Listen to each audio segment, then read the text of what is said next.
So welcome back after a 3-day weekend. Hopefully you guys had a great prom or a great 3 days off of just relaxing, and hopefully you feel refreshed and ready to go. I am flying back from New York City today, but I'll be back in the classroom tomorrow to hang with you guys and keep working through polar coordinates and parametrics and Chapter 9. Okay. So today is 9.4, polar coordinates and polar graphs. You guys love rectangular. That's what your whole life has been growing up through the algebra, algebra 2, geometry, all that stuff. Dealing with lines and parabolas. Parametric equations we've dealt with all last week, and I think you're feeling okay with it. You learned how to take rectangular to parametric. You learned how to do parametric to rectangular. You realize it's nice to have that time parameter. You also learned how to take derivatives and integrals and use them to find things like arc length or area of a surface of revolution. So you've used it as an application as things develop over time. Now we're going to look at polar coordinates, which is really important because it makes life easier when you're dealing with stuff with rotational symmetry, such as circles or ellipses or petals. Now petals is a huge thing to know, and we're going to look at that really tomorrow when I come back. But petals are things like that, and that was horribly drawn. Or you might have a petal that's like a 4-leaf clover. Again, pretty horribly drawn. But we'll look at those tomorrow, and they're really nice to see. They're kind of beautiful, if you will. And if I taught you this the day before prom, maybe some of you guys would have, went out and bought some calculus rose petals for your dates. That's supposed to be funny, but it's probably not funny via recording. So anyways, polar coordinates are in the form r comma theta, where r is the directed distance and theta is the angle measured counterclockwise from the polar axis. Now the polar axis, usually we just call it the x-axis, and you can kind of think of it as we're plotting stuff on the xy grid as normal. Okay? So we're going to jump right into looking at some basic ones to convert from xy's to r thetas. So if I look at the very first one, 0, 6. 1, 2, 3, 4, 5, 6. There's 0, 6. That's the xy version. But if I want to do the r theta version, you should be able to realize that, well, that distance is obviously 6, and the angle up to it is pi over 2. So that would be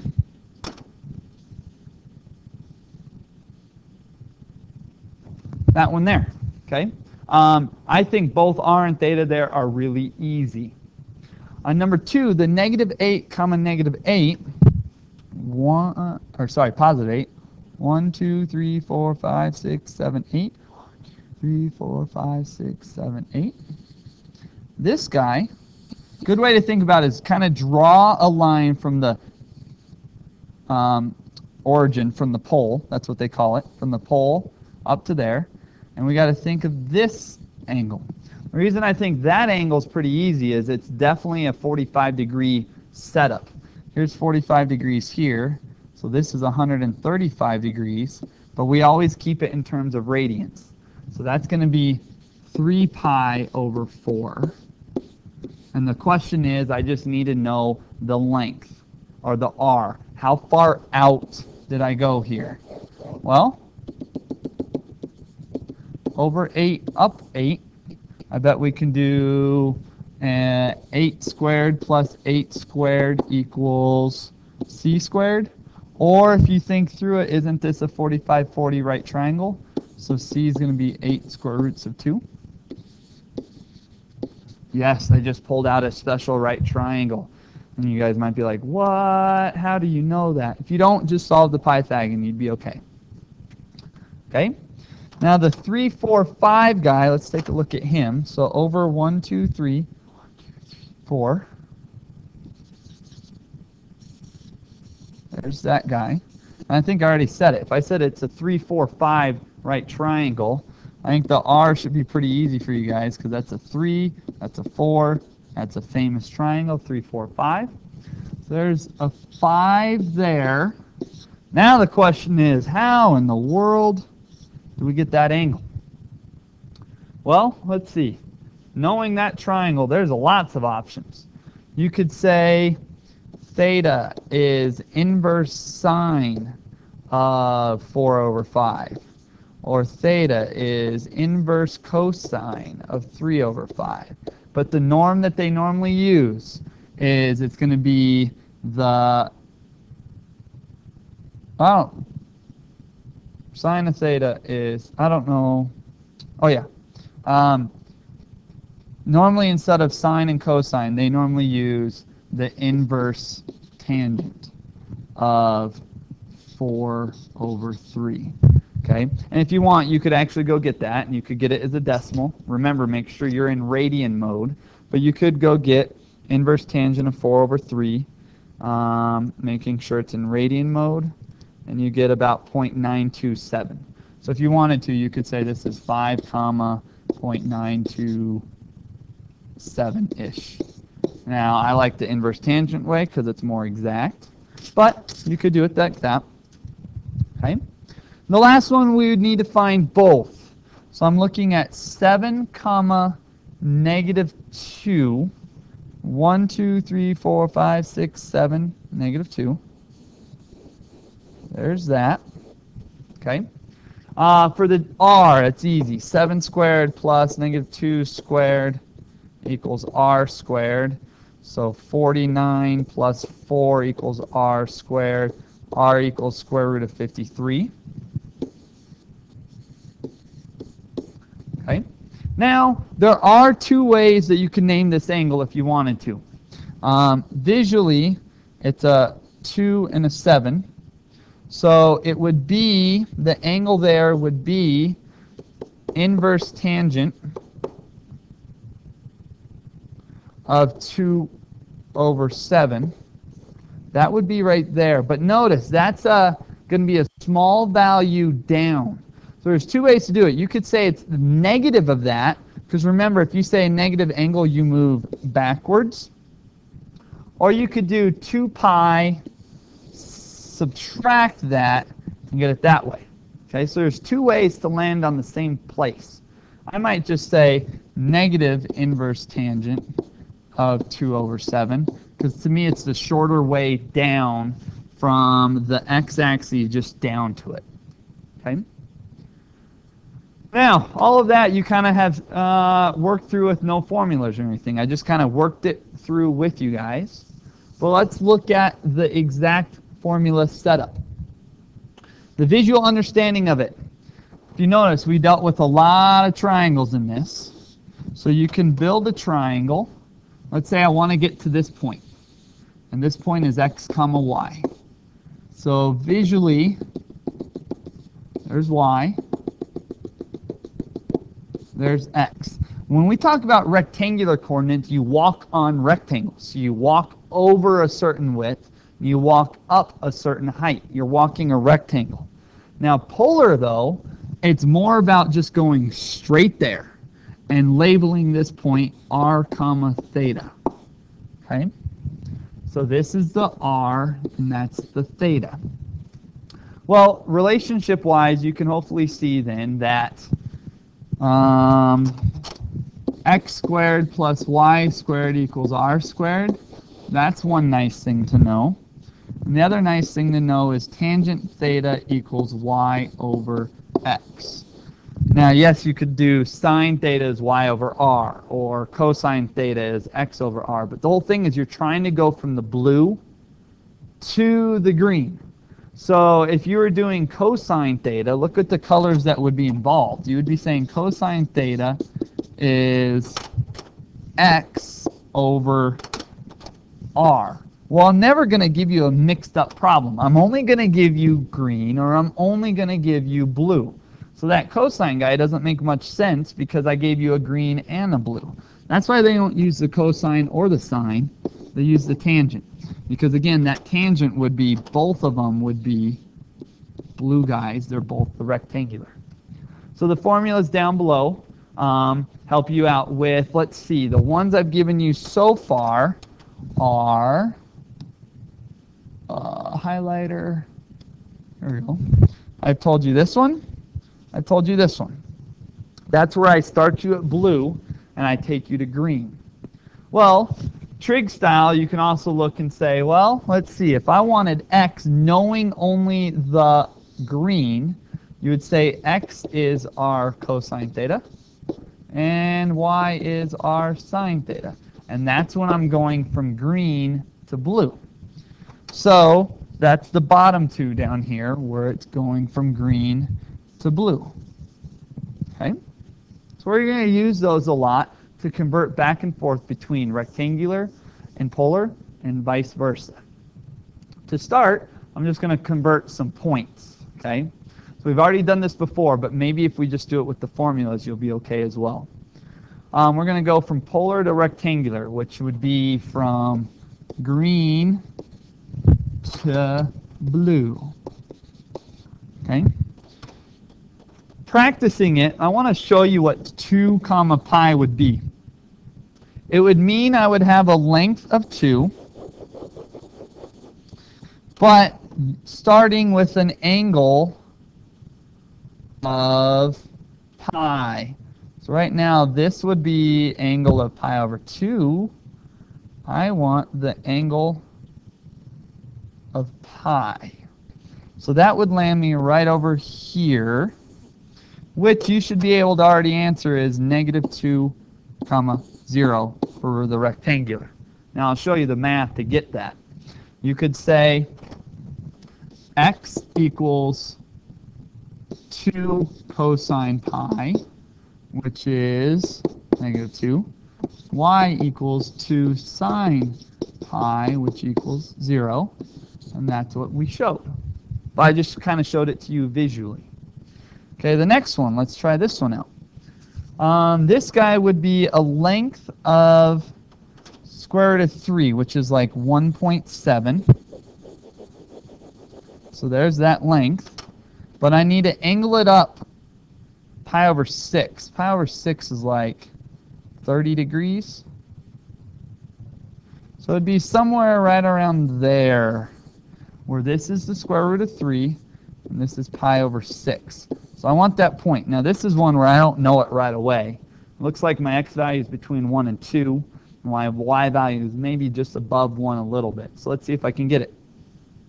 Again, you can say x is r cosine,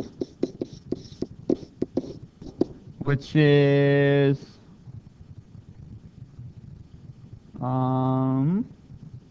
square root of 3 times square root of 3 over 2, which is 3 over 2. And y equals square root of 3 sine pi over 6, which is square root of 3 times 1/2. So I would have it as 3/2 square root of 3 over 2 as my x and y. And like I said, this one looked like it was in between 1 and 2, which is 1.5, and square root of 3 over 2 is just above 1. Or no, it's not. Square root of 3 over 2 is just below 1. So visually, it was, you know, kind of down here. Like I said, that was rough sketching when I did it in the red. But conversion should be pretty quick and easy from green to blue, or from blue to green. Okay? Let's try this one out. -1, 1. -1, 1. That's the rectangular. So I'd want the polar on this. My prediction: 3 pi over 4 is my radius, or my angle. And if it's a 1 by 1, that should be square root of 2. Okay? But that's me just kind of guessing through it and doing it the visual way. Let's actually do it with the formula way. First thing is x squared plus y squared should equal r squared, which is 2 So r equals square root of 2 like we predicted. And then it says tangent of theta is y over x. So 1 over negative 1. So theta is the inverse tangent of negative 1, which is 3 pi over 4. Okay, so that one worked out just as well. The next one should be pretty straightforward. 0, 2. This is in rectangular, so 0, 2 is right up there. If you think about the angle and the radius, radius is definitely 2, and the angle is pi over 2. And you can do the work if you want. Let's see. X squared plus y squared equals r squared, which equals 4. Square root of that, r is 2. And tangent theta equals y over x, which is 2 over 0. When in the world is tangent undefined? It's undefined at pi over 2, just like we predicted. So I went from green to blue and blue to green on those, and hopefully that worked out okay for you guys. Now, we're going to work on converting equations as well. And there's 2 ways to kind of do it. One is to convert it in your comfort zone of rectangular coordinates. You're trying to find r squareds, because if you find r squareds, that can get changed to x squareds plus y squareds. Or you might try and multiply by a cosine theta or sine theta, so you would be finding matches like this or matches like this, which can convert to x's and y's. Okay, so one way is to convert any polar equation into rectangular and then graph it. The other is to graph it directly into the polar mode. Okay, so I want to graph these both ways. I'm going to show you on the rectangular conversions and also on the polar mode. So let me pull up the calculator here, and let's try r equals 2. So to change that, you're going to go to mode, and you want to go down to polar, hit enter. We're going to try this out now. Now when I go to my y equals, notice it's r. And when I hit the x symbol, you see how those are thetas, okay? Because it's r in terms of thetas, okay? So, I'm deleting. I think this works. I'm going to go back and forth. It's kind of slow, but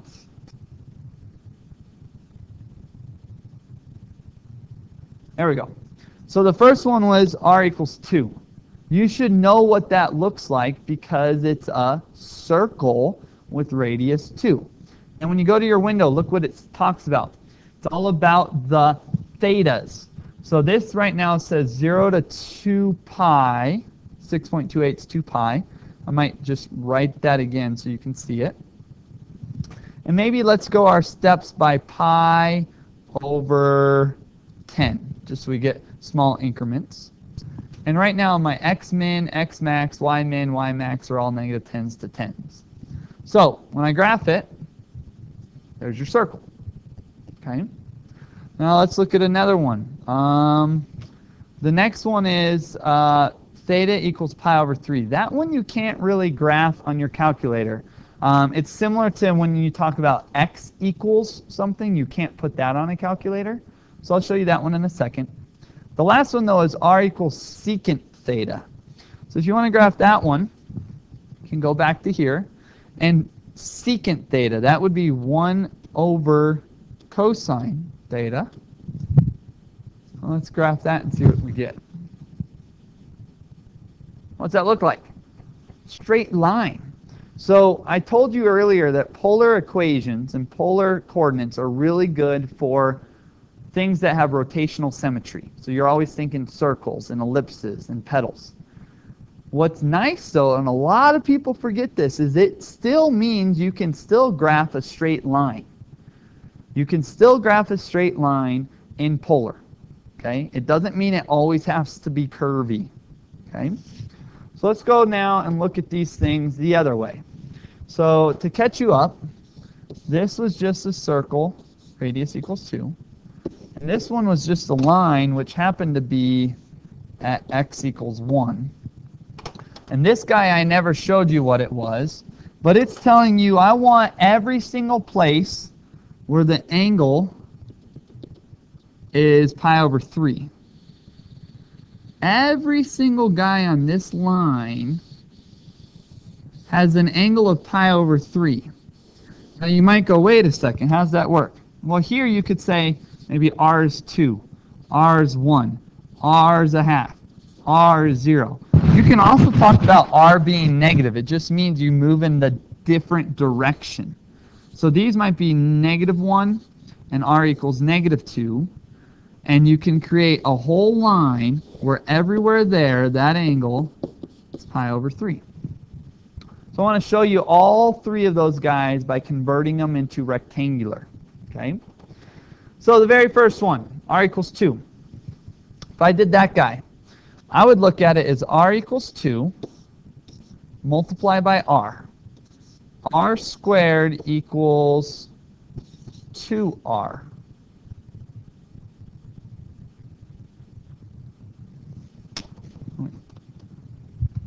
In doing that, you might go, oh, yeah, this is working. This is x squared plus y squared equals 2r. Yuck. Oh. And that's what I told you. I said sometimes it's good to multiply by r to get an r squared. Well, what's another way to do an r squared from this? Sometimes it can work out where you might go, let me just try this. R equals 2. Let me square it. That's r squared equals 4, which is x squared plus y squared equals 4. There it is. So that time it was actually nice to not just multiply by r, but square it out. And it's nice to do that when on the right side it's just a number. X squared plus y squared equals 4. That's centered at the origin with a radius of 2, which we had drawn. Okay? Let's look at the next one, which was theta equals pi over 3. Well, to convert with thetas, we know that tangent theta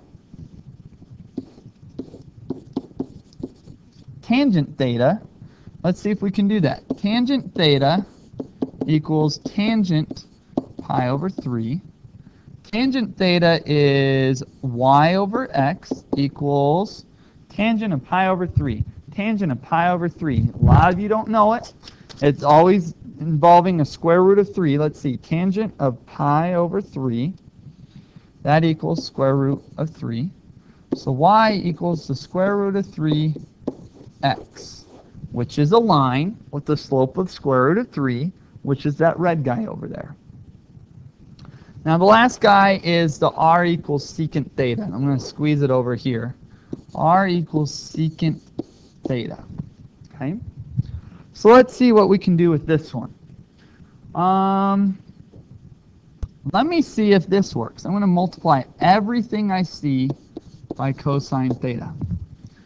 So now I'm going to have r cosine theta equals secant theta cosine theta. That's r cosine theta equals 1.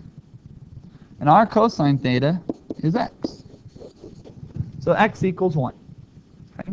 Now notice, that version I multiplied by cosine theta, where in my recommendations I said multiply by a cosine or a sine. So multiply by an r sometimes, multiply by a cosine or a sine sometimes, and I guess that third option should be the one that we did for the black one, is just square it out. See if that helps. Okay? So now what I want you to do is I want you to try some of these out. 1, 2, 3, 4, 5, 6, 7, 8. There's 8 problems to try out. And what I'm going to do is on the next video, I'm going to go through all 8 of these problems, step by step with my verbal answering of how I solved it. I want you guys to try these out now, once you work through them with your partners and your buddies and you think you're feeling okay, you can look at them via the video and see how well you did. And if you're feeling okay right from the get-go after doing these, you can also do the homework assignment. Okay?